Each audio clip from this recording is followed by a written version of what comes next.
Right, hello everybody, and welcome to another crazy review of your host Potty Boy, sitting here in his lovely blue dressing gown. And today I'm going to be taking a look at Quest for Camelot, or the Magic Sword Quest for Camelot, depending on where you live.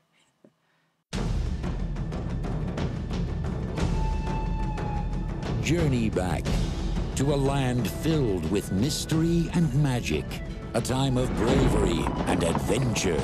Next summer, Warner Brothers Family Entertainment presents Quest for Camelot. Attack! It's taken Excalibur! Where is the sword? In a place of untold danger. We're not going in there, are we? The story of a girl who dreams of becoming a knight. Fly on my father's wings to places I have never been. A brave hero who will join her. Excalibur is missing. We're going after it. A magical dragon with 2 points of view. I'm Devon, and this growth on my neck is Cornwall. Oh, what I could be if there was only me. Oh, what I'd do if I didn't have you. And the evil knight You are going to lead me to Excalibur. who will stop at nothing to destroy all that is good and just. Next stop, Camelot! Featuring songs by Academy Award winner Carol Bayer Sager and Grammy winner David Foster. In the dark, our two hearts are one. Share the adventure Excalibur only belongs in the hands of Arthur. of the noblest legend of all time. Seize them. Reaching for the sky, I stand alone. Mayday! Mayday! Turbulence! Camelot. Quest for Camelot. When we get to Camelot, we'll be kissed by the world's most beautiful women. Right. We'll have to beat them off with a stick. Now, cast your minds back to the 1990s. The 90s was a great decade for animated feature films. Disney were riding high with the likes of The Little Mermaid, Beauty and the Beast, Aladdin and The Lion King, as well as producing some not quite so successful but still good animated movies later in the decade with Pocahontas, The Hunchback of Notre Dame, Hercules, Mulan and Tarzan. During this time there were a number of other film companies trying to cash in on Disney's success by pretty much doing whatever Disney did. In 1998, Warner Brothers decided to jump onto the bandwagon with Quest for Camelot, a movie that flopped so badly that it is now practically being forgotten by most people. Heck, some people like me have never even heard of this movie until recently, which is saying something since I was around the level of 12 years old at the time. Not once did I see a trailer or advert for this movie. In fact, it was only when I got the Game Boy Color game with my Retro Game Box subscription that I found out that this movie existed. But out of curiosity, I decided to go ahead and watch this movie. So is it as bad as all the critics at the time have said, or is it an underrated gem? Well, let's find out, shall we? The movie takes place in the wonderful kingdom of Camelot. Well, duh, where else? From the very start, we are introduced to the film's main protagonist, an 8-year-old girl named Kaylee, who wants to grow up and become a brave knight like her father Lionel. Voiced by Gabriel Byrne, Lionel is one of the many Knights of the Round Table. All is well until one day when another Knight of the Round Table named Ruber, voiced by Gary Oldman, attempts to kill King Arthur after disagreeing with Arthur, who's voiced by Pierce Brosnan, by the way, just thought I'd point out, over his proposal to divide the land. Ruber tries to attack the king but is overwhelmed by the other knights and escapes, in which Lionel is killed in the process. 10 years and all is well until a griffin arrives at Camelot and steals the sword of Excalibur, before losing it inside the enchanted forest. Meanwhile, Kaylee, who seems to have coped with her father's death rather well, is discussing matters with her mother Juliana, voiced by Jane Seymour, in that she wishes to become a brave knight like her father. That is until Ruber shows up out of nowhere, kidnaps Juliana and turns the guards into monstrous combinations of humans and weapons by using a magic potion from some witches known as the Acme Corporation. And all while singing an utterly beautiful tune. Well, if you can call it a tune, I guess. Kaylee manages to escape and enters the enchanted forest, where she meets a blind hermit named Garrett and his little bird Aidan. Together they set off on a journey to find the Sword of Excalibur and return it to Camelot while avoiding all kinds of dangers such as killer dragons, a giant ogre who looks very familiar, and of course Ruba and his mechanical army.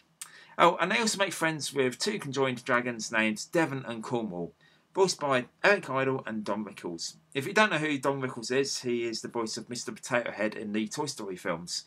Can all of them find the Sword of Excalibur and return it to Camelot? Well, I don't really want to spoil things, so I'll leave it for you to find out. So overall, what did I think of this movie? Is it as bad as critics said about it at the time? Well, yes and no. It's an okay film. Don't get me wrong. The movie was a lot of fun and very entertaining to watch, but it does have its fair share of problems. The animation is good for the most part, but there are times where it felt as if they were like cutting corners, such as, for example, ripping off character designs from other movies. The story is good, but the plot itself is a bit of a mishmash of ideas that don't always fit together.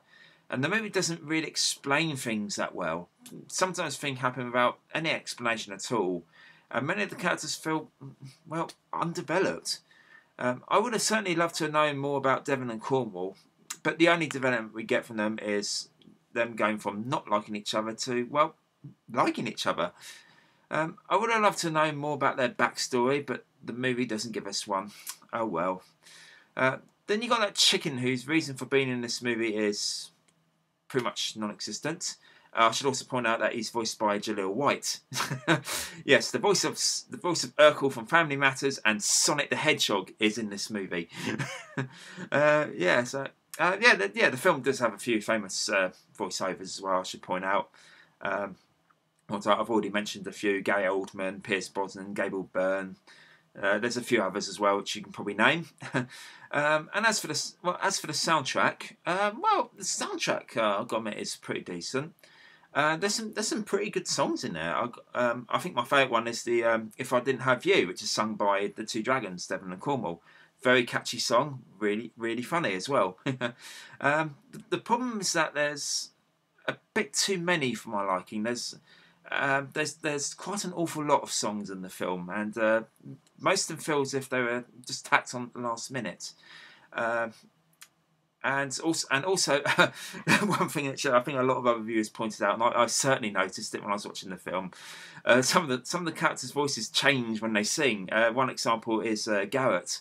Garrett, because he's voiced by an actor called his talking actor is an actor called Kerry Always.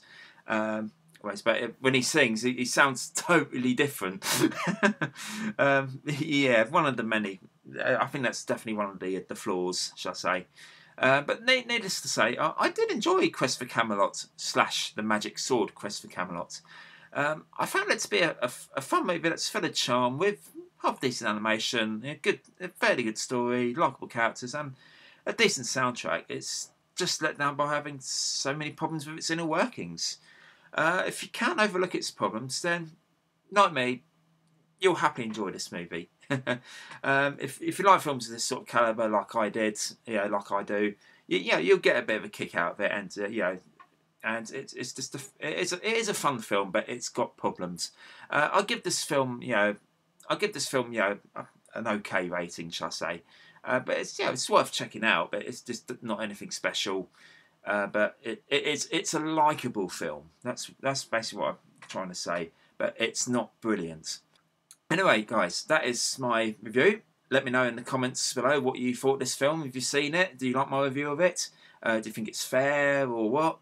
And of course, in the meantime, like, comment, subscribe as well. Be interesting to know what other people thought of this film. And well, that is the end of this review. So yeah, Quest for Camelot, it's not a bad film, but it could have been better. But it is an enjoyable film. So anyway, that is me over and out. Check out my other videos as well. Remember to check out my other channels as well. I do a gaming channel as well, Gaming Crazy, and I do have a regular channel as well. And I should be back in soon, hopefully with some more reviews. And of course, check out for my other ones as well, cartoon theme tunes of the month and all that stuff. Anyway, I can't start talking now. Anyway, that is enough of me waffling on. I shall be back again soon in another video, and in the meantime, goodbye for now.